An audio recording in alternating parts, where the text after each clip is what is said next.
जय जगन्नाथ। अतिथि देवो भव यार अर्थ है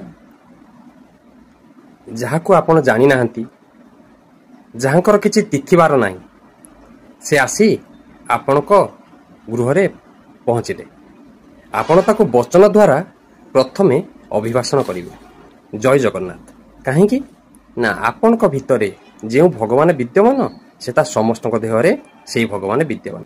जय जगन्नाथ कही कि जय राधेश्याम कही प्रथमे वचन द्वारा अभिभाषण करेंगे, जहाँ को आप जानी ना, जहाँ को आप चिन्ह ना, तापरे बसवाक आसन देवे, तापरे आप जल पीबे, ताको पचारे आपण भोजन करछंती, जहाँ आपण खाउछंती, जो रुटी डालमा खाउछंती से आपन जाचिबे, जो भात डालमा खाउछंती से आपन जाचिबे।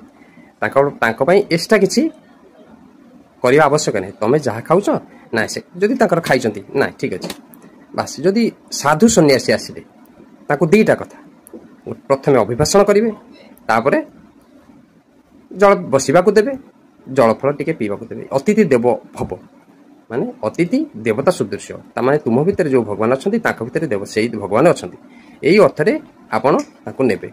जदि अधिका हिसाब रे से माने कोनोसी कार्य पई अर्थ मागुचंती, आपण को इच्छा अनुसार देबे।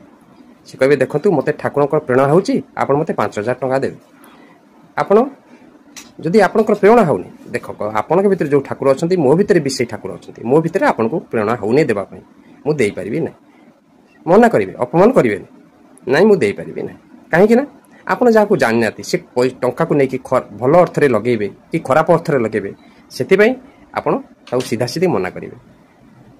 जो आलोचना पर देखिब अर्थ कथा उठुची सेटा ठीक संस्था नुहे, कारण प्रकृत साधु प्रकृत बैरागी से माने टंका पैसा टंका पैसा मोह ठारू दूरे रुहंती। प्रकृत बैरागी अर्थ आवश्यक नहीं, परमार्थ आवश्यक।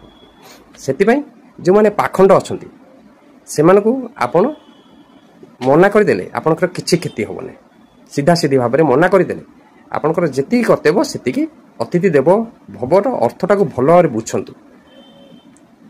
जदि आपण जानिचंती जो लोक को जे हाँ भल काम करचंती, आपनकर इच्छा जहाँ हबो सेतिकी देई परिबे, से आपन को फोर्स कर परिबे। जय जगन्नाथ।